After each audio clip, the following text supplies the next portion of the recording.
Hola a todos y bienvenidos a No la he visto, la voy a ver, el podcast que nos sirve como excusa para ver las películas y series que siempre habíamos querido ver y hasta ahora no habíamos podido. Yo soy Paula Salamanca y después de un merecido descanso le doy la bienvenida al co-host de este podcast, Santiago Guevara. Hola Santi, ¿cómo estás? Un merecido descanso más largo de lo que siempre pensaba. En principio eran como 3 semanas y se los vieron 3 meses tal vez. Como 2 meses por lo menos. Ujú. Bueno, pasaron cosas. En este podcast siempre pasan cosas en las cuales no entraremos en detalles, pero a partir de ahora va a ser pregrabado y cosas van a cambiar, ¿cierto, Pau? Exactamente, venimos con toda la intención de aumentar nuestros seguidores y aumentar en general el alcance de nuestro podcast. Por tal razón vamos a cambiar ciertas cositas. El primer cambio, el más importante que Santi lo acaba de decir, es que vamos a hacer el episodio pregrabado, pero igual vamos a estar atentos a sus comentarios y a lo que nos quieran compartir y contar sobre cada episodio que subamos. El día de hoy vamos a estar hablando de una película que se estrenó hace unos días. Va a completar como una semana y algo en cartelera y es como siempre uno de los directores que siempre que hay que ver la película y que todo el mundo como que conoce en general. Creo que Nolan tiene esa capacidad de estar en el limbo de, el- del cine arte, pero también del cine comercial. Entonces, hoy vamos a estar hablando de La Odisea, la adaptación que hace Christopher Nolan de esta película. Y para eso, aquí nuestro guionista de cabecera preparó un guión muy lindo, muy maravilloso, que vamos a estar compartiendo con ustedes todos esos datos curiosos de la película y todos esos, bueno, todas las críticas y los comentarios que nosotros también tenemos al respecto. Que ya ahora el capítulo no va a salir 4:30, sino a las 7 de la noche, habíamos dicho. Entonces, esto lo vamos a empezar a Ujú. ver más tarde. Y eventualmente estamos también abiertos a que si es necesario, vamos a cambiar el día. Pero pues en principio, para que ustedes tampoco queden locos, locas, loques, vamos a mantener el jueves. Pero sí, en principio, uno de los cambios va a ser que ahora será un poco más tarde, también para comodidad de nuestro público, como un horario más amistoso. Pero pues sí, también una de las ideas de que sea pregrabado es que Paula no tenga que quedarse hasta las 4 de la mañana eh, para poder hacerlo. Bueno, ya lo dijiste tú, Pau, vamos a analizar quizá la película del año. Es esa la gran pregunta. ¿Es esta la película del año? Hasta ahora pareciera que sí. Es una película que literalmente empezaron a vender boletas un año antes, que eso que Ujú. nunca jamás había ocurrido.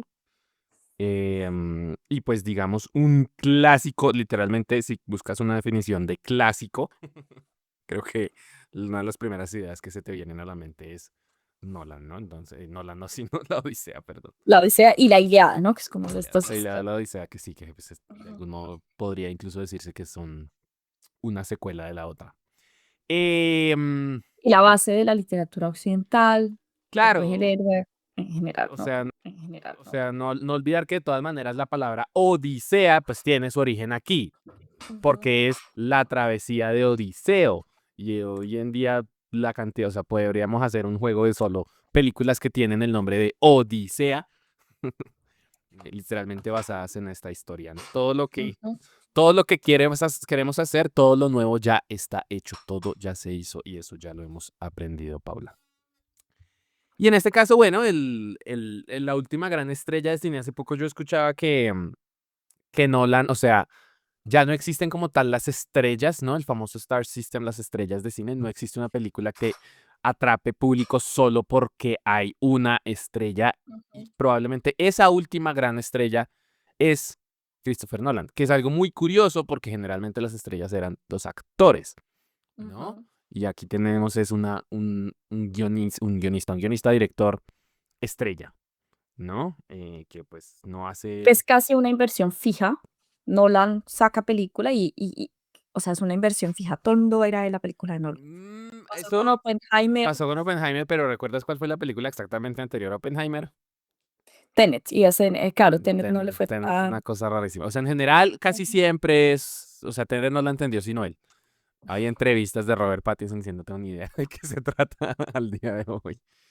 Eh, um, pero bueno, entonces, La Odisea de Christopher Nolan, película de 2026, estrenada hace una semana al día de hoy, 17 de julio del año en curso. Como hemos dicho, está dirigida por Christopher Nolan, también guionada por Christopher Nolan. Naturalmente está basada en el poema épico de Homero, no Homero Simpson, sino Homero, el de Grecia. Es una coproducción de Estados Unidos y Reino Unido, pero pues se grabó en varios países. Y es de género épico, aventura, fantasía, acción, drama histórico, o sea, todo. La película dura 2 horas 50 más o menos. Em, y bueno, está hecha por la productora de Nolan, que es Syncope, Syncope, que es la productora de Nolan y su esposa. Recordemos que él tiene a Emma Thomas, que siempre ha sido su productora, fotografiada por Hoyte van Hoytema. Una de las grandes plus de esta película es que está enteramente hecha en IMAX, con cámaras IMAX y en formato IMAX, que eso es algo que hoy en día no es tan común. Y pues que también generó todo un gran debate a raíz de eso, porque em, no sé si viste el famoso chiste de viendo la Odisea como Nolan desearía que la viéramos, y siempre era como en una En la calculadora. frente de Abelardo.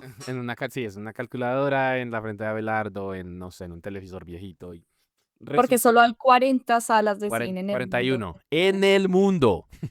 No en Colombia, no en Alemania, no en Estados Unidos. En En el Latinoamérica hay mundo. cero. Exactamente.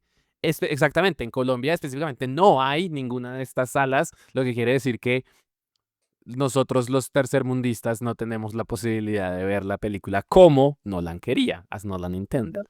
Existen las salas IMAX aquí, por lo menos en Bogotá. Y, de hecho, nosotros estuvimos buscando para tratar. Nosotros los tercermundistas no tenemos la posibilidad de ver la película como Nolan quería, as Nolan intended. Ujú. Existen las salas IMAX aquí, por lo menos en Bogotá. Y, de hecho, nosotros estuvimos buscando para tratar de verla. Hay como 3 o 4 en toda la ciudad y son salas IMAX digital que de todas maneras no es un formato. O sea, el formato original IMAX son 70 milímetros, que es gigante, pero además es muy curioso porque es casi que cuadrado, ¿no? Recordemos que, de hecho, la evolución del cine y la televisión y pues en general de los formatos audiovisuales mutó anteriormente, que era el formato 4:3, como más estándar, digamos, el formato 4:3, que es el de los televisores gorditos, a los televisores que hoy en día tenemos, que es el formato 16. No, esos son como los dos formatos estándar. Ujú. Es muy curioso que el gran evento cinematográfico del año vuelva, o sea, es distinto porque es más grande, más detallado y todas estas cosas con fílmico, pero, pues igual, vuelve En un otra vez formato en un donde formato grado. No, es claro. posible. Y Ujú. en una época en que realmente el formato impuesto hoy en día ni siquiera es el formato 16, no, es formato vertical, Ujú. ¿no? O sea, las producciones que hoy en día mandan en el mundo son las frutinovelas, eh, y los dramas de TikTok. Entonces, Mm, ujú. es curioso la evolución de estos formatos. Y bueno, tenemos entonces a Nolan, que pues de todas maneras es un tipo bastante pretencioso, podemos decir, un gran director, pero es pretencioso, que hizo este estilo que igual algunos acusan de, bueno, ¿cuál es el chiste de hacer una película que nadie puede ver cómo debería ser vista, ¿no? O sea, todo el mundo la vamos a ver, eh, pero pues recortada, ¿no? Ujú. Música de Ludwig Göransson, que ya venía trabajando con él hace varios años. Tiene como 2 o 3 Oscars. El último, si no estoy mal, es el que ganó con Oppenheimer, también de Nolan.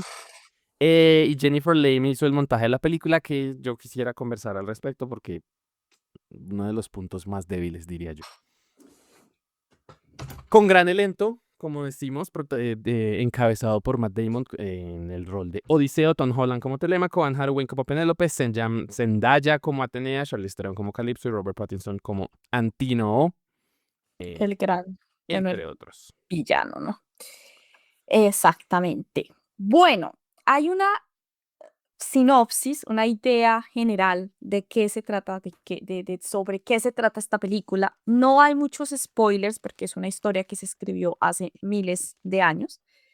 Si ustedes conocen un poco de la historia de la Odisea, del libro de la Odisea, o se han visto la parodia que hacen los Simpsons de esta historia, de la idea de la Odisea, van a tener algo de idea de qué se trata. Pero yo les voy a contar un poco más específico cuál es la interpretación y el enfoque que Nolan le da en la película. Así que esto lo voy a leer en un tono de narradora. A ver. Tras el fin de la guerra de Troya, el legendario rey Odiseo emprende el que debería ser un sencillo viaje de regreso a Ítaca. Sin embargo, el trayecto se convierte en una odisea de 10 años marcadas por tormentas, criaturas mitológicas, dioses caprichosos y decisiones que pondrán a prueba no solo su ingenio, sino también su humanidad. En esta adaptación del poema fundacional de Homero, Christopher Nolan transforma el viaje de Odiseo en una reflexión sobre el tiempo, la memoria y las consecuencias de la guerra.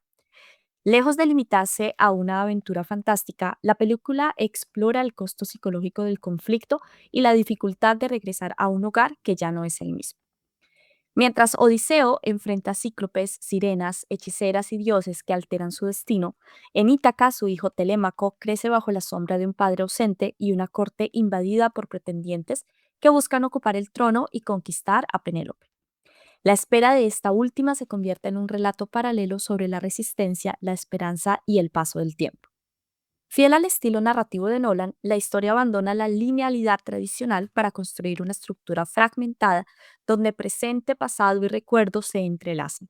Cada episodio del viaje revela una nueva dimensión del protagonista, mientras el espectador reconstruye el rompecabezas emocional de un hombre que lucha tanto contra monstruos externos como contra los fantasmas que dejó la guerra. Rodada íntegramente con tecnología IMAX, la película privilegia la espectacularidad visual sin abandonar la introspección característica del director. Las consecuencias marítimas, los paisajes mediterráneos y las apariciones de las deidades adquieren una escala monumental gracias a la fotografía de Hoyt van Hoytema y a la música de Ludwig Göransson. Más que una adaptación literal del clásico griego, la Odisea reinterpreta uno de los relatos más influyentes de la literatura occidental desde una sensibilidad contemporánea. El resultado es una epopeya que combina acción, drama y mitología para reflexionar sobre la identidad, el liderazgo, la culpa y el significado de encontrar el camino de regreso a casa. Esta cita es de The Guardian, un periódico muy importante Aplausos. en Estados Unidos. Por su interpretación. Muchas gracias. Eh, mm, bueno, ya que tienes aquí el impulso, a mí me gustaría escuchar a grandes rasgos cuáles son tus primeras impresiones sobre la Odisea. Es una película de 2 horas y 50 minutos que lo atrapa a uno, está uno pendiente de qué es lo que pasa, y eso es algo que yo le quiero aunar a Nolan como director. En una época donde nosotros estamos consumiendo ese tipo de contenido que Santiago nombró al principio, frutinovelas y dramas de TikTok que no son más largos de 30 segundos, el hecho de tener un público grande, amplio, porque la sala donde yo la vi, estaba llena. Ujú, casi todas. Eh, Ujú, o sea, la gente está yendo a ver la película y de hecho el primer fin de semana recaudó 264 millones y la película costó 250. Bueno, más lo que haya sido de publicidad, mercadeo y demás, bueno, al menos están recaudando en el primer fin de semana una cantidad que equivale a lo que se invirtió en la película. Eso ya es bastante. Tener a la gente atenta a una historia que está escrita hace miles de años por un hombre que le pusieron Homero, pero que según los historiadores puede ser la recopilación de diferentes relatos Ujú, que pasaban en el Mediterráneo entre las islas cercanas a Turquía y islas cercanas a Grecia e Italia, ujú. por supuesto a países como el norte de África. Los famosos AE2. Exactamente, es interesante para mí y es de rescatar que él nos tenga a todos hablando de este tema, siempre como una oportunidad cada vez que uno ve una película de Nolan de empaparse de temas que de pronto uno tenía olvidado. Entonces, eso a mí me parece interesante. A mí la película en general me gustó como la experiencia de sentarme ahí a ver la película, pero hubo cosas de la película que me gustaron más que otras y otras cosas donde yo digo, no entendí por qué la decisión de Nolan fue en este sentido. Nolan reinterpreta el texto y le quita características que para mí son importantes a Odiseo y lo convierte en otro tipo de personaje, en otro tipo de arquetipo que le funciona obviamente a la historia que Nolan le está planteando. Entonces yo siento que la calificación de la obra va a depender mucho de si qué tanto la estoy comparando con la versión original y obviamente la versión en la que Nolan se basó para interpretar esta obra. Yo estaba leyendo que bueno, él toma de base una de las adaptaciones más polémicas de la obra, que fue escrita por una mujer y además en la escritura ella cambia palabras que son importantes. Cambia palabras en las descripciones de, por ejemplo, Odiseo. Para unos, Odiseo era un incomprendido. En las palabras que ella usa, él lo describe como alguien irritable, egoísta. O sea, hay una cantidad de elementos en el lenguaje que la autora usa para cambiar a Odiseo y cambiar varios elementos. Hubo muchas críticas dentro de la dirección de casting diciendo que Lupita Nyong'o no era lo suficientemente blanca y hegemónica para ser Helena de Troya, que Elliot Page porque iba a ser de soldado. Bueno, una cantidad de cosas que yo creo que no deberían ser la discusión principal. Estos son personajes que aparecen muy poco realmente en la película, es más el bombo y la discusión alrededor del tema woke. Y además en los Oscars hay una cuota para cada uno de los grupos étnicos y minorías. Entonces es por ley que para estar nominado, para ser simplemente considerado a uno de estos premios grandes, los directores tienen que asegurar que parte del cast se tenga o provenga de grupos minoritarios o que representen minorías étnicas y sexuales. Entonces no siento que Nolan lo esté haciendo tanto porque le interesa el tema woke o le tenga una agenda abierta hacia este tema, sino simplemente quiero que me nominen y estoy cumpliendo con algo, sin ¿Esa quitarle es que a mí una, me parece esa que es es una casting. norma directamente de la academia? Sí, sí, que lo implementaron hace poco relativamente.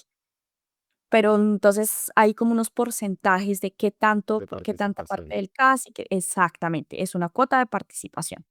Y para ser nominado, tiene que el film estar dentro de esas cuotas. Entonces, eso me pareció interesante porque lo investigué para poder hacer este episodio.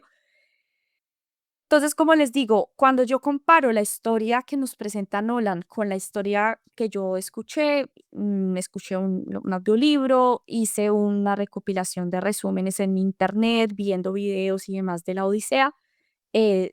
Obviamente hay muchas cosas que él cambia, que reinterpreta y que él libremente lo pone.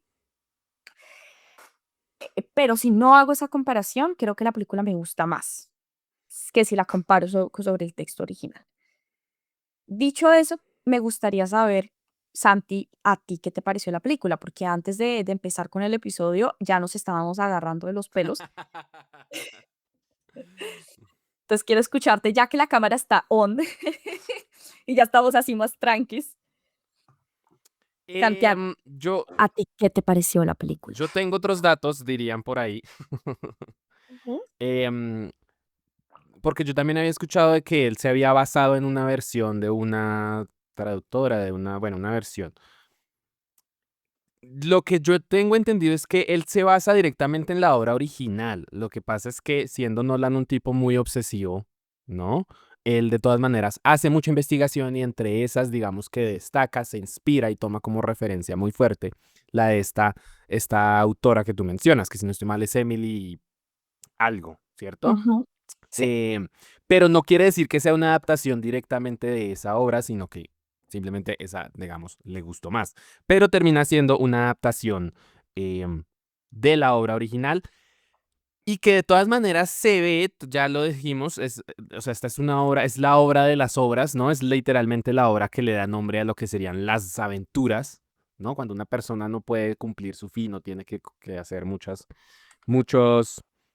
que atravesar muchos retos para poder cumplir su fin, entonces tenemos, se le llama una odisea, ¿no?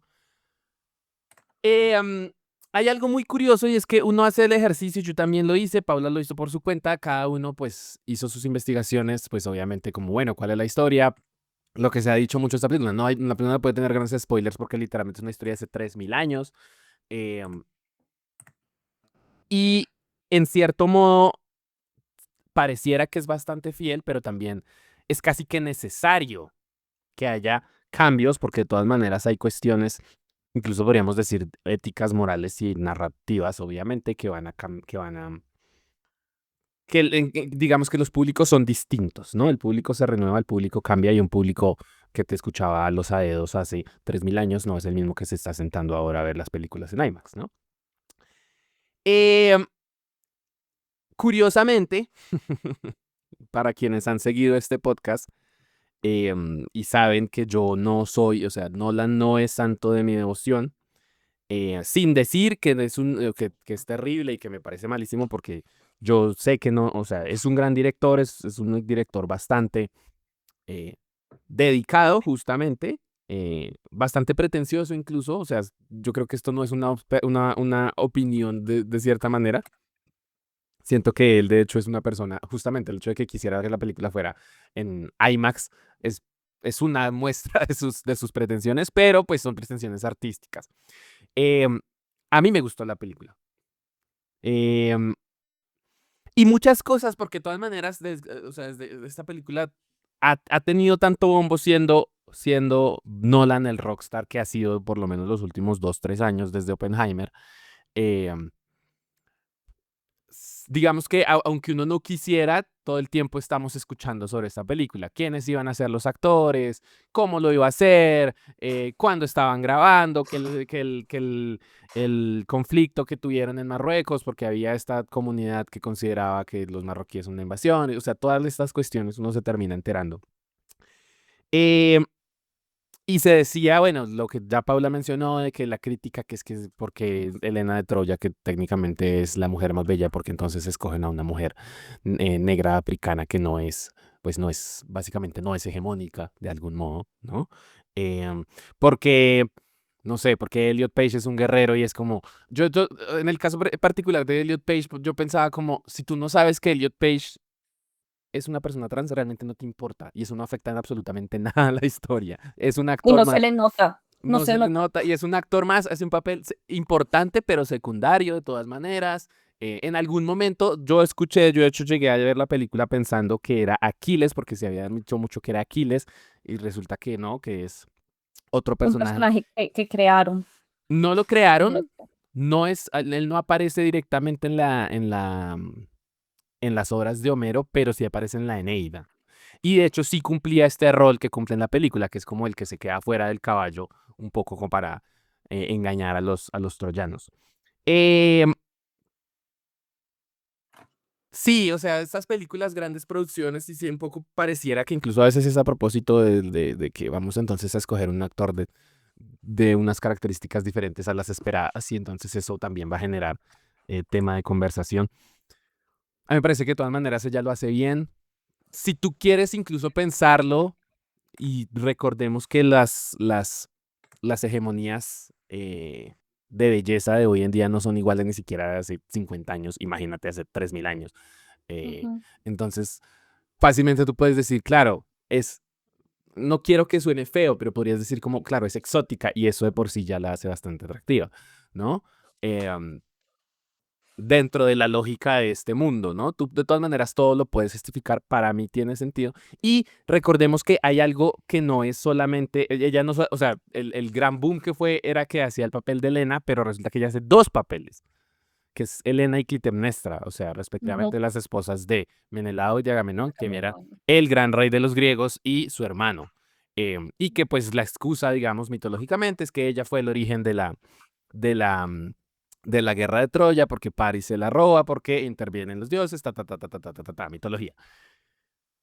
Y ahí es donde también entra en la justificación. Eso tiene sentido en una historia antigua, pero de nuevo, Nolan quiere hacerlo quizá más realista. Ahí de todas maneras hay que tomarlo con pinzas, con cuidado, porque Ujú. hay una delgada línea que se cruza de todas maneras todo el tiempo. Y es como, claro, esto es una excusa. O sea, las guerras en la antigüedad, igual que el día de hoy, son guerras por poder y simplemente lo que ellos necesitan es cualquier excusa pendeja para simplemente atacar. Elena al final, desde la perspectiva que nos plantea igual la película de Nolan, era una excusa y simplemente era la intención de Agamenón de invadir Troya. Em, Más allá de eso, digamos, pues entran entonces otra de las discusiones que ya tuvimos con Paula, que ya se habló, que de hecho era una crítica y que a mí un poco me sonaba raro porque em, hablábamos del tema de los dioses griegos. En las obras principales, tanto la Ilíada como la Odisea, los dioses son literalmente personajes. O sea, ellos tienen diálogos, ellos participan. Y de hecho, si no estoy mal, en estas obras nace la famosa figura del Deus ex machina. ¿Qué significa Ujú. el Deus ex machina? El Deus ex machina se le llama cuando eh, Salvado por los dioses. salvado por los dioses, exactamente, que quiere decir que, y que hoy en día en el cine, por lo menos propiamente, se habla de un Deus ex machina cuando literalmente te salvas, diríamos coloquialmente, de pura chimba, ¿no? Cuando la película toda te la está, o sea, te está construyendo un conflicto y una cierta cosa y de pronto el director no sabe cómo solucionarlo y entonces es salvado por, digamos, Moe, referencia de los Simpsons. O sea, cuando literalmente aparece cualquier otra cosa que no tiene nada que ver con la película y te soluciona el problema. Ese es el Deus Ex Machina. Y que es una, o sea, esto es algo que pasaba cuando yo estaba en el primer semestre de la universidad, leímos la Ilíada y literalmente pasaba así, o sea, ellos tenían favoritos y era como, ay, no quiero que me maten a mi favorito, ellos intervenían y lo salvaban. Entonces, Bueno, de hecho, en la obra original es Atenea la que interviene todo el tiempo porque, según el deseo de Poseidón, era que Odiseo no llegara a Ítaca. Y ella es y la que eso de habla hecho con viene en la Zeus y le Ilíada. dice, mira, papá Zeus, por favor, Odiseo tiene estas cualidades, realmente yo le tengo aprecio, ayudémoslo, habla con Poseidón y que él regrese de alguna manera. Y casi que la suerte de Odiseo es regresar a Ítaca, pero sin sus hombres, ¿no? Es como, ok, él va a regresar, pero va a regresar sin nadie. Pero también, bueno, Justamente, los hombres si de tú Odiseo de, también toman las si decisiones bien tú de todas maneras analizas las obras ya, o sea, argumentativamente, los dioses tienen un rol muy central justamente porque un poco todo ocurre a su capricho. El rol de Poseidón es de hecho incluso muy curioso, pues el, las grandes tragedias de Odiseo comienzan cuando ellos dejan ciego a este cíclope que en la mitología de los cíclopes son hijos de Poseidón y el cíclope abiertamente le pide a Poseidón como esta persona me dejó ciego, hazle mal. Pero además, eso es algo que uno no tiene por qué saber, pero pues la gente ñoña lo sabe. O sea, esto de hecho es un antecedente desde la Ilíada, como hablábamos. En la Ilíada directamente que se enfrentaban Grecia contra Troya, em, los dioses tenían lados y Poseidón estaba al lado de Troya. Entonces, Poseidón ya le tenía, podemos decir, ya le tenía tirria a Odiseo. Él no lo quería, él no lo apreciaba porque literalmente fue el que ganó la guerra contra quienes, pues, contra su equipo, digamos. Ya le traía como mala espina y luego le hace esto al hijo, ¿no? Al cíclope. em, pues entonces, claro, ahí es cuando se le va. Esto es directamente lo que ocurre. En la mitología, tanto en las obras de Homero, como si tú de todas maneras si te gusta mucho la mitología, casi que todo está siempre atravesado por los dioses. Es incluso muy debatible si existe, pues obviamente existe, pero casi siempre, o sea, podríamos debatir si en la mitología griega existe la figura del libre albedrío, ¿no? Porque generalmente casi todo está determinado por los dioses y por los oráculos, ¿no? Esta idea de que siempre hay un oráculo que te dice vas a hacer esto y el personaje hace toda una aventura o hace toda una trama para evitar eso y siempre llega a ese punto. Lo que tú trataste de evitar te lleva exactamente al punto que estabas evitando. Yo sí lo veo desde ese punto que Nolan quería quitarle esa lógica porque entonces es como va a pasar lo que los dioses quieren que pasen, ¿no? Y aquí obviamente hay que darle fuerza, hay que darle libre albedrío a los personajes, o sea, quitando la presencia de los dioses, que de todas maneras son una noción. Tú tienes un personaje que es una persona extremadamente católica, pues es un rasgo de personalidad. Y ellos están dentro del contexto de, pues ellos creen en el panteón de los dioses. De todas maneras, eso determina tanto sus tradiciones como la cultura. Hay un elemento que es muy importante, que es como la ley de Zeus, ¿no? Que ellos todo el tiempo hablan en la película. Y estos son los grandes elementos que... em, mueven también de algún modo las motivaciones de los personajes, pero sin la necesidad de que el dios está diciendo, usted hace esto, usted no puede hacer esto porque yo lo digo, ¿me entiendes? Sino que es más desde una visión meramente humana, ¿no? Después de que ocurre lo del cíclope, hay un momento en que el mismo Odiseo cuenta, mis hombres creían estar malditos por Poseidón y eso también hace que sus motivaciones cambien en ese sentido. Entonces, no se trata solamente de que Poseidón está bravo con ellos, como digamos vendría la motivación, sino que es cómo los personajes interpretan eso y eso qué decisiones los lleva a tomar.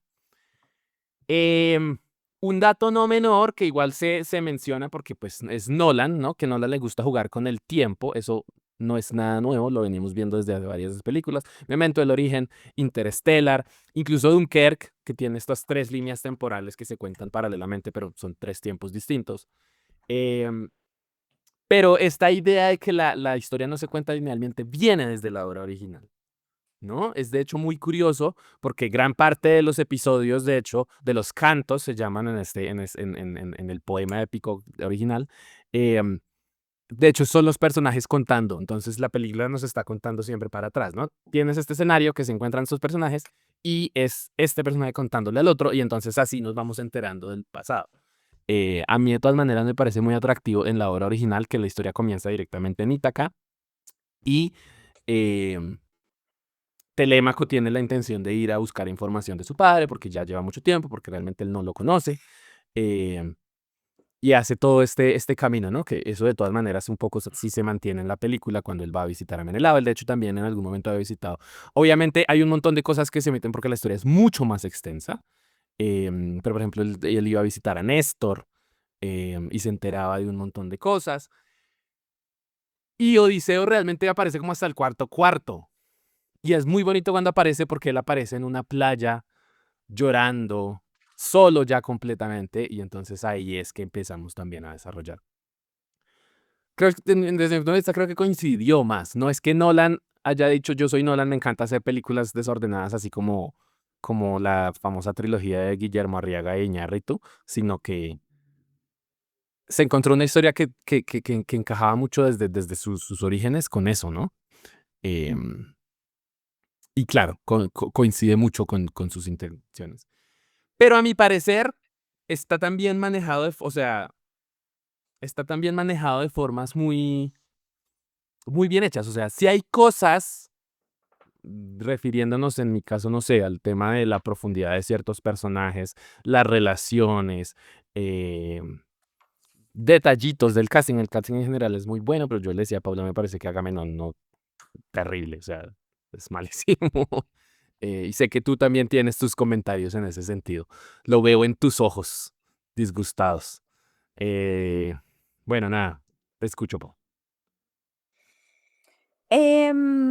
Bueno, estaba pensando que los dioses en general tienen un papel muy activo y lo particular, lo peculiar de la mitología griega es que los dioses no son perfectos, cometen errores, no hay esta omnipotencia y perfección que uno entiende como el Dios católico, el Dios judeo-cristiano, sino que estos dioses se mezclan con humanos, cometen errores, cometen violaciones, hacen cosas deplorables y también cometen ciertos errores que son más marcados por la ira y por la personalidad de los dioses. Entonces, a mí siempre me ha parecido muy interesante la mitología como tal. Yo quisiera, porque nosotros escribimos algunos elementos como para ser muy precisa y concisa con mis aportes, em,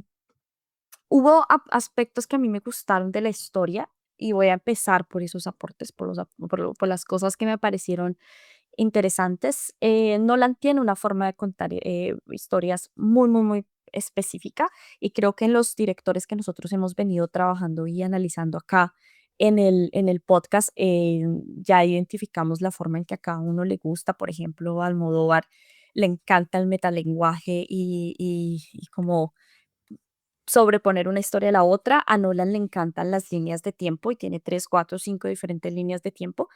La línea de tiempo, las líneas de tiempo ya las explicó Santiago en términos generales, y creo que la forma en la que él, se acerca a la historia, el orden que usa para contarnos la Odisea, me parece correcto, me parece acertado.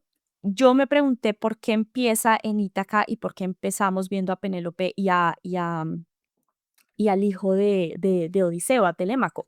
Y es precisamente porque al ver las calamidades y vicisitudes que ellos están pasando en Ítaca y viendo la relación madre-hijo, cómo se ha desarrollado, y además la relación inexistente de hijo-padre, como esa búsqueda de dónde está mi padre, el reino que necesita a Odiseo y Penélope buscando a su esposo, le da todo un peso emocional y un peso narrativo para que tenga sentido que los personajes, bueno, que Odiseo termine su viaje y que tenga que regresar a Ítaca. A mí me pareció que fue acertado. Los aspectos técnicos, como siempre, son impecables. Nolan es un director que a mí me parece muchas veces pone por encima de lo narrativo y del guión lo técnico de las películas. El sonido es una cosa impresionante, el diseño de sonido es impresionante. En la escena de las sirenas, este hombre baja y estamos viviendo la experiencia de los soldados, pero además tenemos como en una quinta capa de sonido la experiencia de Odiseo. A mí esos elementos me parecieron impresionantes y igual que la fotografía que nos permite como entrar en toda la parte inmersiva de la historia. A mí me parece importante resaltar la resignificación que Nolan hace de la batalla de Troya. Deja de ser solo un evento glorificando la toma de Troya, la caída de Troya, con el famoso caballo de Troya, que al final pues todas las guerras y ganar una guerra está glorificando el asesinato y la barbarie, y pasa a ser un evento mucho más importante para el protagonista en términos que le permite reflexionar. Hay una reflexión, una disertación del protagonista al final de la historia cuando habla con Penélope sobre lo que pasó en Troya y nos lo muestran. Entonces, emocionalmente, me parece que tiene un aspecto bastante, bastante positivo. A mí me pareció interesante porque Nolan no es un director de fantasía, esa no es, como Nolan no es un buen director para narrar historias de amor, tampoco es un buen director para filmar fantasía, no es Guillermo del Toro, y no es tan bueno haciendo historias de amor. Nolan es difícil que haga una buena historia en ese sentido. De hecho, como mujer, los personajes femeninos de Nolan siempre se quedan ahí en el aire y hay varios, yo tengo varios ejemplos, pero uno de los que más incomodidad me generó fue la amante de Oppenheimer, que era Florence Pugh, la hacía tenía unas escenas súper incómodas que uno decía, esto está aquí puesto de manera muy innecesaria. Y realmente acá, pues, las actrices están, a mi parecer, un poco desperdiciadas. La única que me parece que, bueno, que sí tiene una resignificación en la historia es Penélope, o casi que por lo que ella hace y la frase de: "Yo he estado aquí, no es que esto he estado a solo, yo he estado aquí poniendo el pecho desde hace 20 años". Entonces, como Nolan no es un director de fantasía, yo estaba muy atenta a cómo él iba a hacer los monstruos, ¿no? A hacer estos gigantes, al cíclope, a los dioses, como que tenía mucho interés en eso. Y me gustó porque aunque el cíclope me pareció feo y no me parece que el diseño haya sido increíble, o no me Pero gustó el el cíclope diseño. es, o sea, creo que una de las características es que el cíclope es feo. Sí, pero es feo como artísticamente. El diseño del cíclope me parece feo. O sea, como que ahí dije, pero la forma en que Nolan lo graba y lo muestra utilizando, yo creo que él es consciente de que no es su fuerte, entonces él muestra mucho desde las sombras, con los ángulos de cámara, jugando con esos elementos audiovisuales. Eso me pareció un muy buen acierto, a pesar de que a mí el diseño per se del cíclope no me gustó mucho. Esos son mis aspectos positivos. Yo no sé si quisieras, Santi, hablar de tus aspectos positivos, ¿qué fueron las cosas como que más te gustaron? Es que a mí casi todo me gustó. Okey. Que es raro, es que quiero yo aclarar eso. A mí, recordemos, si tenemos por ahí el análisis de Oppenheimer en un episodio anterior. A mí no me gusta Oppenheimer, a mí hace rato que no me venía gustando Nolan. Y pues un poco yo estaba como, sí. Cabe decirlo, durante esta pausa y esta reestructuración que tuvimos en algún momento hubo la intención de hacer una serie de Nolan, que igual yo quisiera que todavía la hagamos, obviamente la intención era hacerlo pre-Odisea, ya pues no ocurrió. Em, pero sí. Bueno, tú lo mencionas, un poco está relacionado con lo que tú mencionaste antes, y para mí fue inevitable hacer la comparación con Oppenheimer por el carácter del personaje, ¿no? Entonces tienes un carácter que es victorioso en una guerra, pero, pero de algún modo está arrepentido, ¿no? Es el héroe de la guerra. En la película anterior veníamos de Oppenheimer, que había hecho la bomba nuclear, la bomba atómica, que pues de algún modo logró que la guerra se terminara, pero ¿a qué costo? ¿No? Y que Ujú, eso es parte del gran conflicto del personaje. Y aquí tenemos de nuevo que es muy curioso porque sí es algo que no viene en la obra original. Esto es, o sea, tienes los ingredientes, pero esto es una preparación de Nolan, ¿no? Y que dialoga necesariamente con ese personaje, ¿no? Entonces tienes a uno y dice, ok, siempre se dice, él es el que logra ganar la guerra de Troya porque la idea del caballo es de él, ¿no? De nuevo, es un elemento que nos viene, o sea, que si tú conoces la mitología y conoces el personaje de Odiseo, sí, siempre se destaca que el personaje de Odiseo es inteligente, es ingenioso, es astuto, em, y que yo siento que de algún modo la película, o sea, como que ya estás, de nuevo, tienes el origen del arquetipo. No necesitas explicar el arquetipo, ¿no? Hablemos de todas estas películas de superhéroes que siempre antes siempre tenían todas estas secuencias de cómo el superhéroe em, obtuvo sus poderes. Y las películas recientes más exitosas es cuando asumimos que ya el personaje tiene sus poderes y no necesitamos presentarlo. Em, yo siento que este Odiseo tiene eso. Ya nos están diciendo, y si tú más o menos ya sabes cómo es la mitología, ya sabes que el personaje es ingenioso y que los otros personajes también lo saben. Lo respetan por eso. Eh, y un poco es como él cómo se está enfrentando a eso. Entonces hace más énfasis en el tema de la soberbia y en los errores a raíz de la soberbia, ¿no? Em, ujú, entonces justamente aquí me parece que el hecho de que lo destaque, que de hecho es algo que se va construyendo, uno no se da cuenta de eso sino hasta el final de la película, em, que él carga con esta culpa de, uff, la matanza tan hijo de madre que hicimos en Troya, y yo soy el culpable de eso, yo soy el responsable de eso. Y que un poco también es como esto se llama siempre hablan de que el personaje tiene un conflicto externo y tiene un conflicto interno. El conflicto interno de él es ese, y eso es del modo lo que motiva también sus acciones.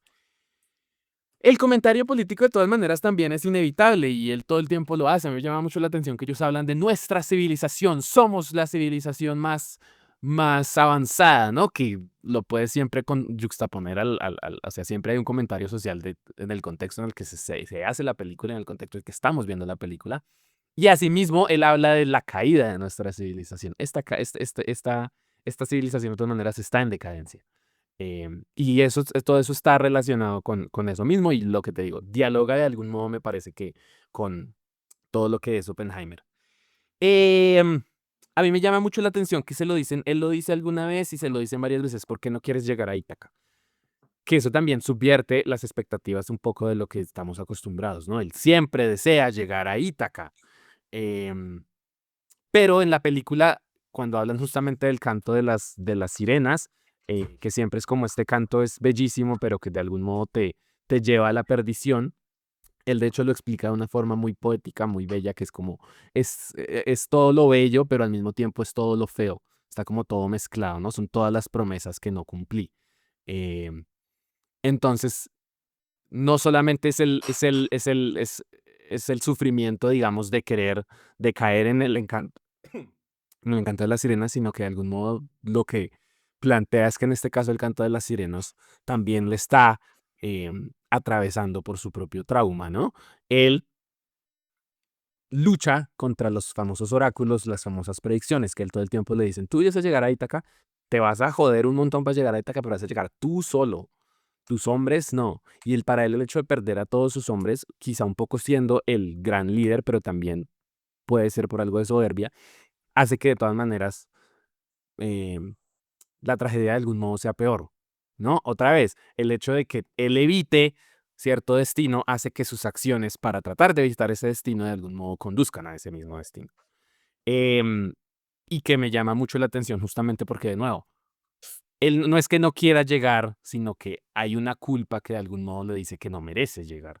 O, no sé, eso se puede, esa es, digamos, una lectura propia, se podría discutir, se podría revisar.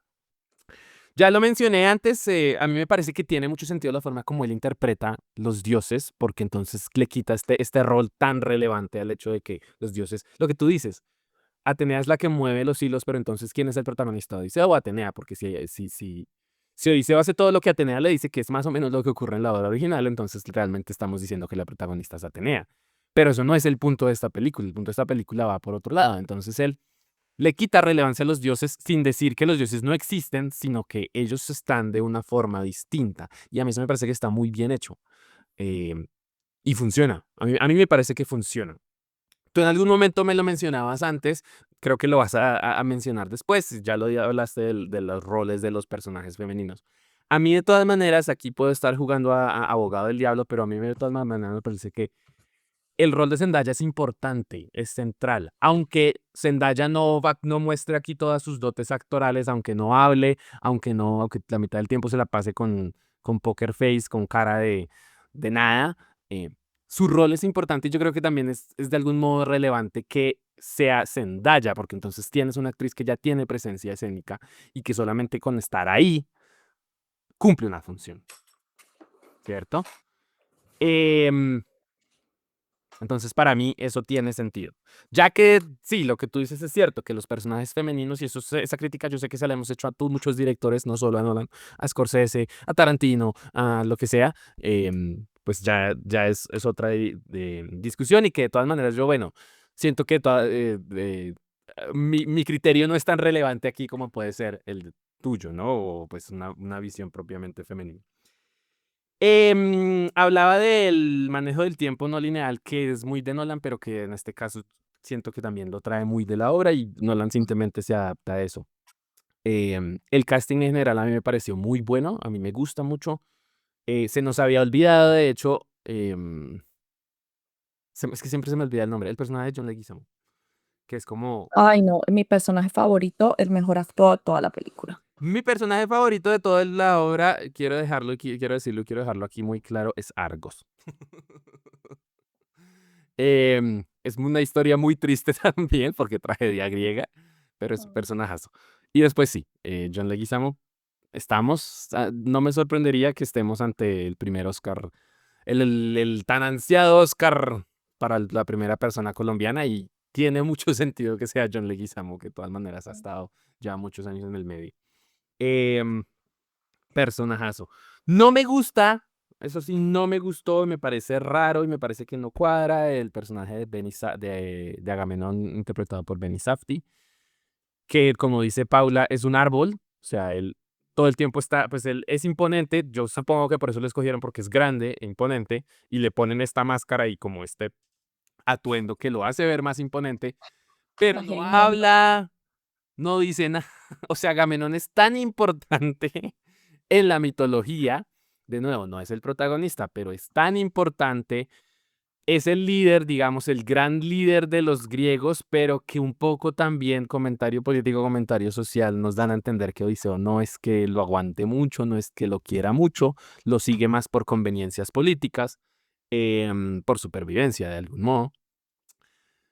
Y pues él tiene también su parte relevante de la historia, ¿no? Toda esta traición que se cuenta a través de que eso también viene de la obra original, que él sacrifica a su hija para poder tener vientos favorables, que uno dice, ¿en serio? ¿Por esto sacrificas a tu hija?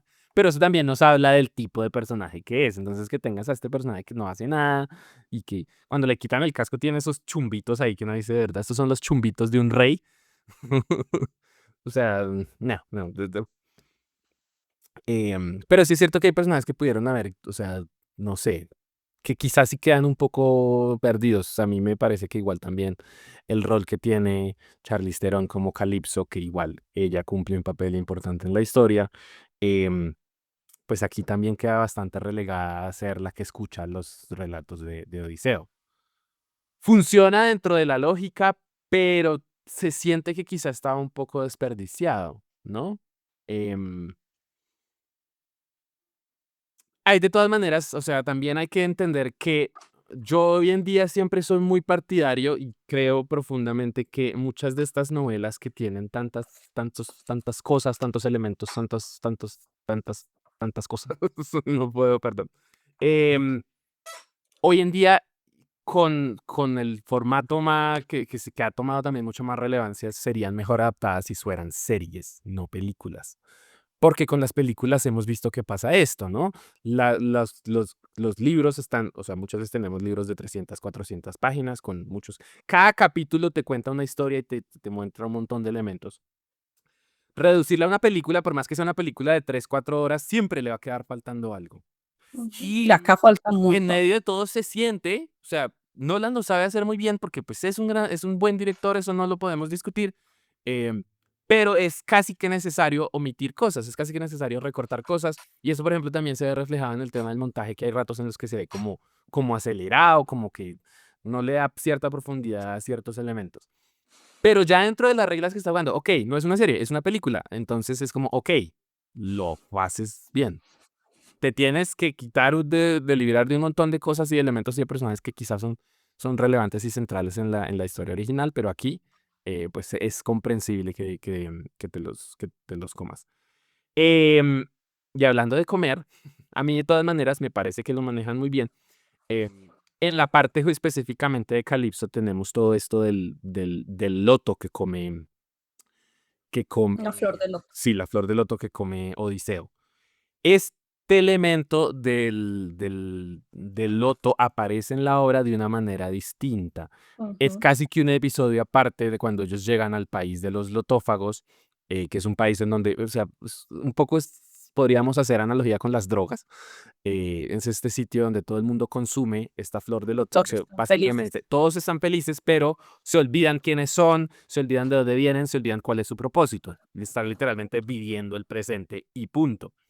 Em, y es muy curioso que ese elemento lo hayan puesto, o sea, es la forma de explicar por qué diablos este tipo se quedó 7 años con una ninfa que pues es Y Charlize no Theron. decir que él voluntariamente se quería quedar ahí, obviamente él disfrutando de las mieles del amor, no con solo ella, sino con Circe también. Es que esa Claro, doble moral ahí. es que justamente, de hecho me parece muy bien que lo hayas traído a colación. En la obra original, Odiseo dicho mal y pronto, se culea a un montón de gente a lo largo de los 10 años. Y pues Penélope es la mujer casta y pura que lo espera firmemente y es muy fiel. Claro, desde una mirada moderna eso no tiene sentido, o por lo menos no es bien visto, porque ¿cuál es el sentido de que tú quieras volver con tu esposa que no ves hace 20 años si igual estás, entre comillas, disfrutando de todos estos cual pajarito? Entonces, claro, ese elemento que quizá era muy normal dentro del contexto y la tradición griega, ahora ya no tiene mucho fundamento y lo replantean. Por eso es que se supone que donde Circe se queda también un año y donde Calipso, él un poco sí quiere irse, en la obra original él quiere irse, Pero pues si pero, no hay pero mamá, pues igual listo. aprovecha, pero igual sí, él como igual disfruta lo que tiene de algún modo. Entonces, el hecho de que hayan puesto el tema de los lotófagos aquí y que literalmente no se acuerda de nada y que de algún modo también es la forma que ella lo mantiene prisionero, para mí tiene sentido y funciona. Sí, que quizá después el papel de Calipso queda porque ella es como, ay, yo no quiero que tú te vayas, pero yo me quiero ir. Bueno, está bien, vete. Y es como, claro, aquí también está el rol de los dioses, porque a Calipso la que la convence es Hermes, básicamente la amenaza. Le dice que si no lo suelta, pues se va a ver con Zeus y todas estas cosas, pero de nuevo, dentro de la lógica que nos establece la película, para mí funciona y está bien. Em, la ley de Zeus, la ley de Zeus mueve todo. Y de nuevo, la presencia de los dioses sin necesidad de tener a los dioses. Y que sí es algo que viene de las tradiciones. Para los griegos era muy importante recibir a los huéspedes muy bien, porque siempre era el miedo de cualquier persona que venga puede ser un dios disfrazado, entonces es importante tratarlos bien porque pues no me voy a arriesgar a que un dios se enoje conmigo. Ya vimos lo que le pasó a Odiseo. Em, bueno, Pau, creo que he hablado un montón. No sé si tú quieras también entrar a participar. Tengo todavía un montón de una lista de cosas por decir. Yo creo que tengo muchos más aspectos negativos que nombrar de la película, comparándola con la historia original, y que ya son cosas que tú explicaste, pero que para mí son desaciertos dentro de la historia. A mí me parece que esta forma de acercarse a Odiseo como alguien que está en ese proceso de sanación y con un trauma grande y con esta cara triste todo el tiempo, le quita la picardía y el talento a Odiseo de por qué él se mete en el problema que se mete y por qué su regreso a Ítaca se tarda tanto. En la historia original, él le quita el ojo al hijo de Poseidón y cuando él le pregunta su nombre, él le dice nadie. Entonces creen que es nadie que está atacando, entonces nadie, o sea, como que no le prestan suficiente atención. Eso Pero como también implicaba Odiseo, la presencia de otros cíclopes, ¿no? Aquí tenemos un cíclope que vive solo en la película. solo un cíclope con las cabritas, con las ovejitas. Ujú, Em, Cuando él se va a ir, él se siente tan orgulloso de su hazaña que le dice: el que te cegó se llama Odiseo". Y ujú, ahí es por eso que el cíclope lo invoca a su padre Poseidón y ujú, Poseidón lo maldice con unas palabras muy específicas. ujú. A mí esa parte me parece fundamental para la historia y acá es casi que no, eso no sucede porque nos muestra también un poco em, no es clara la intención de Odiseo, por eso yo creo que hay una doble moral, porque él lo ponen demasiado, como reflectivo acerca de todo lo que pasa y lo que fue Troya y demás, pero hace cosas que no están justificadas en el guión, que sí están justificadas en la historia original. Y que al final están como, si él está tan triste por lo que pasó en Troya, a mí el final, a mí la película me parece que se cae en el tercer acto. El personaje de Robert Pattinson parece que no tiene ninguna intención, es un villano de papel, aparece ahí, él es el árbol 4. De repente lo matan de una forma muy sencilla. No, no estoy diciendo que Robert Pattinson no actúe bien, él lo hace muy bien y actúa muy bien con lo que le están dando, pero es un personaje que aparece hablando un poco ahí, luego sale y luego él ya está muerto, porque realmente su muerte fue como muy sencilla. Yo estaba esperando que algo pasara con él, El o sea, que personaje de algo Robin activamente Pattinson, pasara con él. Antino, es un cobarde y esa es su característica. Sí, pero a mí me parece que se cae ese es, digamos, uno de los ejemplos que tengo.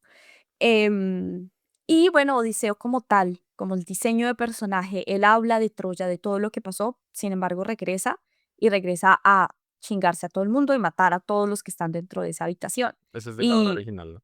sí, es de la obra original que está justificado porque Odiseo es sumamente soberbio, pero acá esa soberbia no la vemos sino en unos momentos muy específicos y para mí no está justificado que él haga todo ese trabajo retrospectivo de análisis de lo que pasó en Troya, que haga todo ese monólogo impresionante cuando vemos todo lo que la matanza de Troya y termine asesinando otra vez personas en una habitación. Para mí Pero ¿a eso quién en la está película no asesinando? está Hay una, justificado. o sea, una cosa es asesinar gente inocente y otra cosa es el tema de deshacerte de Las estas personas. criadas que estaban ahí también las mataron, y las mujeres que estaban ahí probablemente, por eso ella las deja, por eso ella le cierra la puerta. De hecho, en la obra original, o sea, ellos hablan de todos los que lo traicionan, ¿no? O sea, es como quiénes son los fieles y quiénes son los que ya no esperan nada y entonces es básicamente, podríamos incluso decir, siguieron adelante, ¿no?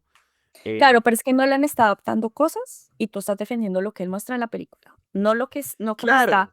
Cuando yo lo comparo con la historia original, hay una cantidad de cosas que para mí no están justificadas. Pero tú los dos dices que no están justificadas porque no coinciden con la historia original y yo lo que siento es que de todas maneras está adaptado de una manera distinta. Él de hecho mata, en algún momento dicen, algunos pretendientes son buenos, otros son malos, pero tengo que vengarme de todos. Aquí de hecho lo funciona al revés.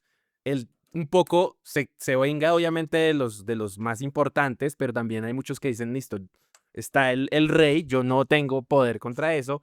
Quizá también se puede decir que eh, es una actitud cobarde por parte de ellos, pero él es como, ok, estos ya me respetan, está bien. está la representación de Melanto, que es la Niagot, básicamente, que esa es la criada traicionera, que tendría que volverlo a ver, pero entiendo que ella al final tampoco es que la maten, o sea, quizá después la matan porque es la que traicionó, pero en ese momento no muere propiamente. Em, y no creo que la película tenga esto de que entonces matamos a todos los que están aquí. Ahí mata a los pretendientes, que son los que están. De todas maneras, yo siento que no estaba. Sí, siento que no está justificado, pero es que, a ver, volvemos. Yo estoy poniendo mis puntos de lo que siento que son los aspectos negativos de la historia. Lo mismo siento que el papel de Atenea no tiene la importancia que debería tener, la importancia que Está todo tiene. el tiempo al lado del man, literalmente es su conciencia. Entonces, Atenea como personaje me parece que le quita muchísimo, muchísimo, muchísimo peso. Es más a la, digamos, a la parte intelectual, a la relación interesante que tiene Odiseo con Atenea. Es decir, Odiseo por su astucia se gana el favor de Atenea. Es decir, es una pelea como de poderes, al mismo tiempo que Poseidón lo odia y quiere que su regreso a Ítaca sea lo más difícil posible o que no llegue.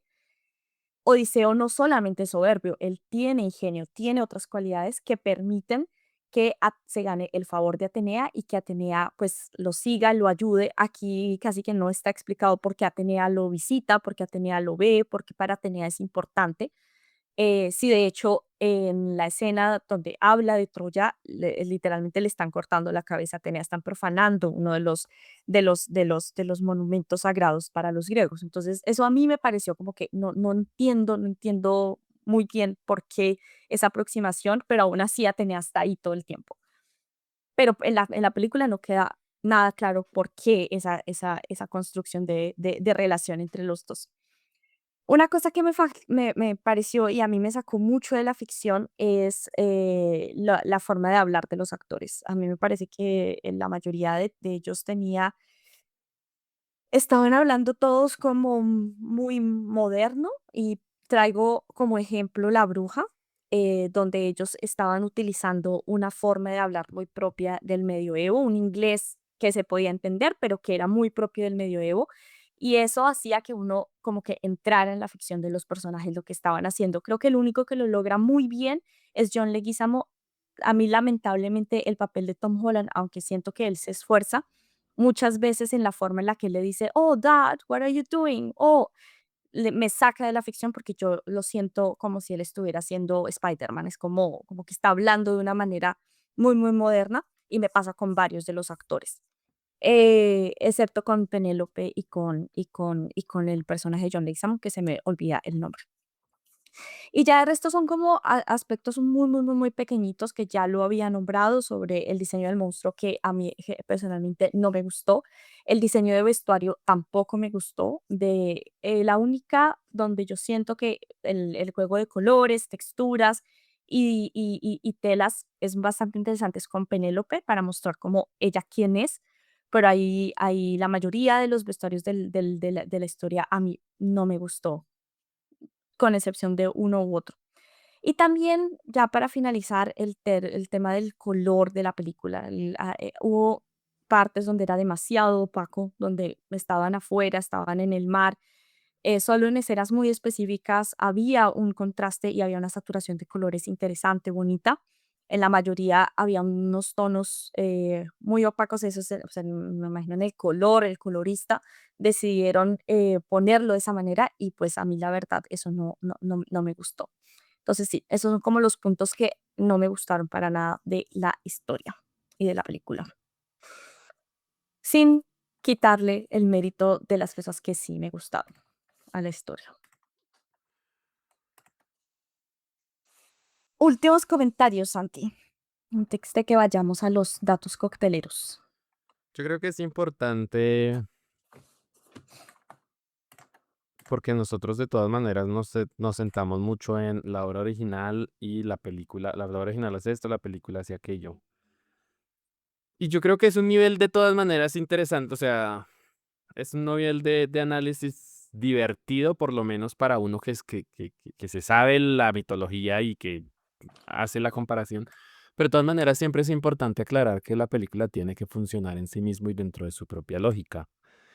em, si uno tiene la expectativa de que sea tal cual, casi siempre se decepciona porque las películas es muy raro que una película sea 100% fiel y cuando lo son, a veces incluso pues terminan cometiendo fallos por querer meter todo lo que un libro es. Algo que yo aprendí pronto en el lenguaje, o sea, estudiando cine, es que el lenguaje audiovisual y el lenguaje literario son muy diferentes y hay que tratarlos de manera distinta. De nuevo, es divertido hacer la comparación que hay en el libro, que hay en la película, pero no se puede, o sea, no es justo de algún modo analizar la película bajo la lupa de lo que es en el libro, ¿no? Porque, de nuevo, es una adaptación, no es una mímesis, no es una copia, no es una transcripción, es una adaptación. Em, y si bien o sea, tienes un material que en principio es muy bueno, y eso pues obviamente le va a dar potencia a tu obra. También un poco el valor artístico está justamente en cómo interpretas y cómo adaptas ciertos elementos, para que al final la obra funcione en sí misma, la película.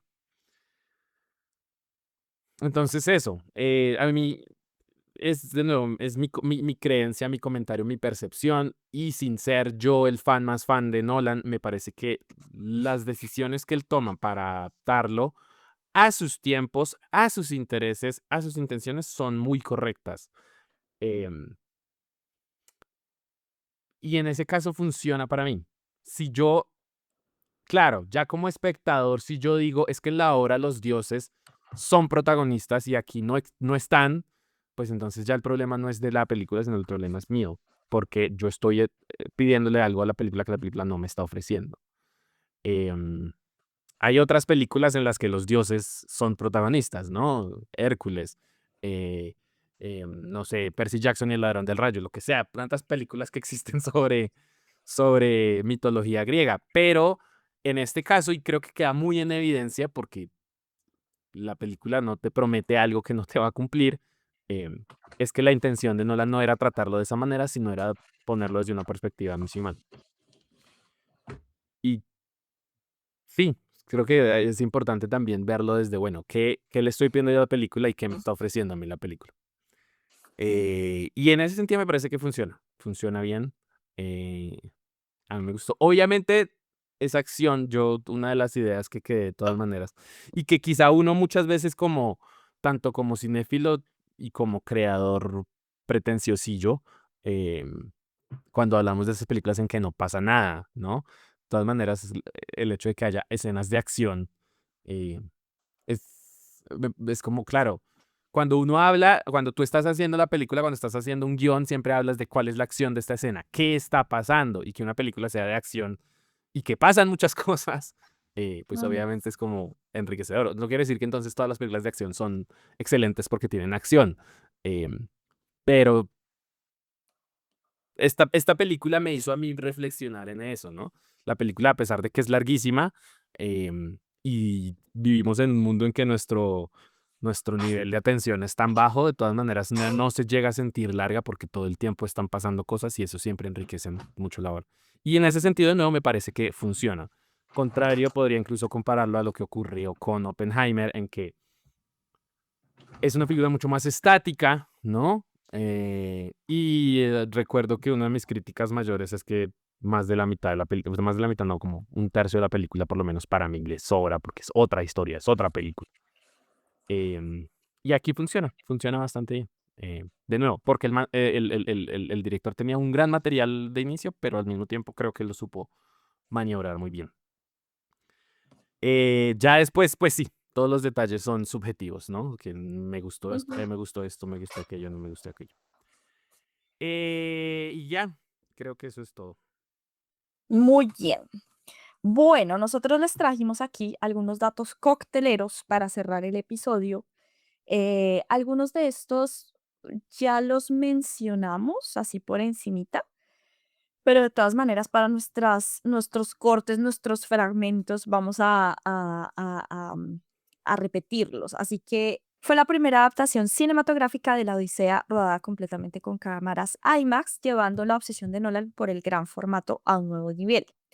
Esto Santi ya lo explicó y lo mencionó. 41 salas solamente están habilitadas en el mundo para ver esta película. Christopher Nolan escribe el guión adaptando directamente el poema de Homero en lugar de basarse en versiones o reinterpretaciones modernas. Aquí el protagonista es Matt Damon, que ya había trabajado con Nolan en Interstellar y Oppenheimer, que son como dos de las películas más importantes de Nolan, pero Nolan tiene muchísimas películas que son como muy emblemáticas, empezando por la trilogía de Batman. La banda sonora vuelve a estar a cargo de Ludwig Göransson, continuando la colaboración iniciada en Oppenheimer. Esto ya Santi también no lo mencionó.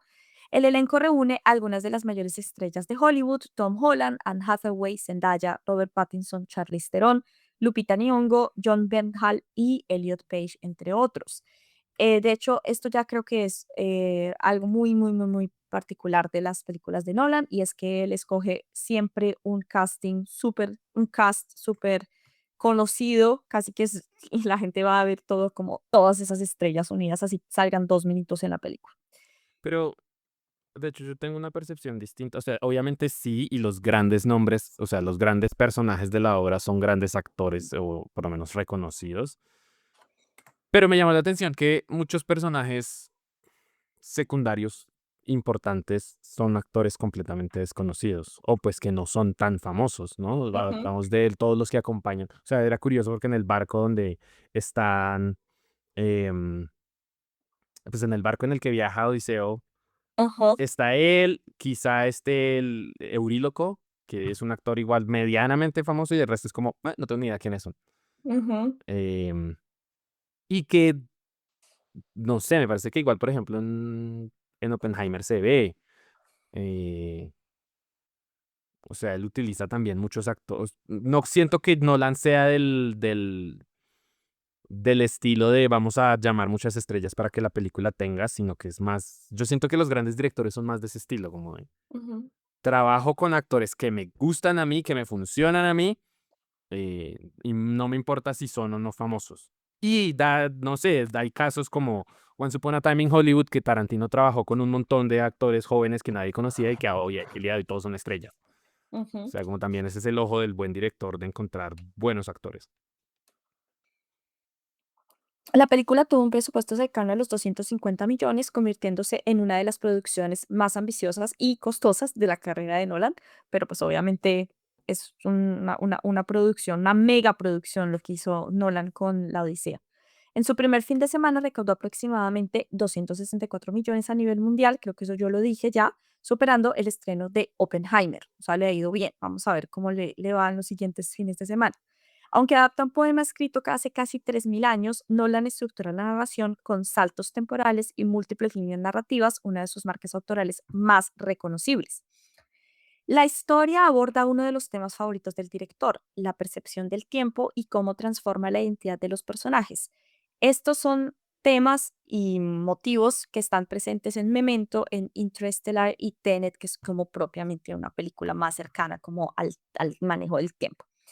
Diversos críticos han señalado que esta versión enfatiza el trauma de la guerra y la culpa de Odiseo, ofreciendo una lectura más sombría y psicológica del héroe homérico que la mayoría de las adaptaciones anteriores. Y con esto, bueno, vamos cerrando el episodio del día de hoy. No era fácil hacer un episodio hablando de la Odisea porque además hay una cantidad de contexto histórico que hay que dar. Pero yo siento que siempre se agradecen las películas como las que hace Nolan, que son largas, que son arriesgadas, que intenta adaptar o contarnos historias que han sido importantes a través del tiempo. Yo siento que acá hay una comparación muy directa a Troya, esta película protagonizada por Brad Pitt, que también es una película épica, que narra un poco la guiada, ¿no? Es como, Ujú. Y o sea, no es la misma, o sea, no es la misma producción, pero pues de nuevo, es la precuela narrativa ujú, también. O sea, podrías ver la Ilíada sí, Troya y luego Troya, quizás ver la Odisea de Nolan, la Odisea. te funcionan como. como punto de contacto una de la otra. Sí, como para entender un poco también el contexto y por qué Troya es tan importante en la Odisea, porque sí hay referencias directas a Troya, hay escenas específicas de cómo se toman Troya. Entonces nos están contando un poco también cuando, bueno, Telémaco va y habla con Melenao, hay una referencia directa a lo que pasó en Troya. Entonces, Nolan sí toma muchos elementos de esto, así que por contexto sí puede ser muy funcional verse Troya primero y luego verse la Odisea de Nolan. Bueno, antes de irnos, Santi, ¿dónde nos pueden seguir? ¿Cómo puede ser aquí la cuestión? Por favor, si quieres decirnos las redes sociales de el podcast. El podcast está en este momento en Instagram, como no la he visto, no recuerdo si Raya al Piso, no la he visto Raya al Piso, Sí, ¿cierto? vaya al piso. Ujú. Estamos próximos a crear un TikTok, todavía no lo hemos hecho, pero es otro de los proyectos próximos. Ojalá cuando, si igual búsquenos en TikTok, como ustedes igual van a ver esto en el futuro, de pronto ya apareció. Em, y pues en Spotify, YouTube no la he visto, la voy a ver todos los jueves 7 p.m. hora colombiana. Así que bueno, muchísimas gracias. Por favor, vayan, vean la Odisea, déjenos sus comentarios, cuéntenos qué les pareció la película, si les gustó, si no les gustó, qué no les gustó. Creo que esta película tiene como esto, una cantidad de elementos para analizar, dialogar, argumentar, discutir. Entonces, por aquí abajito, déjenos todos sus comentarios. Les mandamos muchos besos. Chao.